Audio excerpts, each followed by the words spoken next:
Bachelor style రొయ్యలు వేపుడు ఎలా చేయాలో చూద్దాం రండి. చాలా ఈజీగా స్టవ్ ఆన్ చేసి కడాయి పెట్టుకుని రొయ్యలు వేసుకుని వాటర్ అంతా ఎవాపరేట్ అయిపోయేదాకా కుక్ చేసుకోవాలి కొంచెం పసుపు వేసి.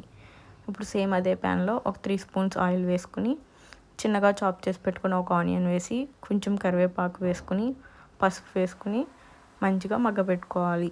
ఆనియన్స్ మగ్గిపోయాక 1 టేబుల్ స్పూన్ అల్లం వెల్లుల్లి పేస్ట్ వేసుకోవాలి. అల్లం వెల్లుల్లి పేస్ట్ పచ్చివాసన పోయాక మనం ఇందాక ఎగరబెట్టుకున్న రొయ్యలు కూడా వేసి ఒక 10 మినిట్స్ పాటు మగ్గబెట్టుకోవాలి. ఇలా మగ్గబెట్టుకోవడం వల్ల రొయ్యలు అనేది చాలా టేస్టీగా ఉంటాయి. ఇప్పుడు టేస్ట్కి సరిపడా కారం, ఉప్పు, చికెన్ మసాలా పౌడర్ వేసుకుని ఒకసారి బాగా మిక్స్ చేసుకోవాలి.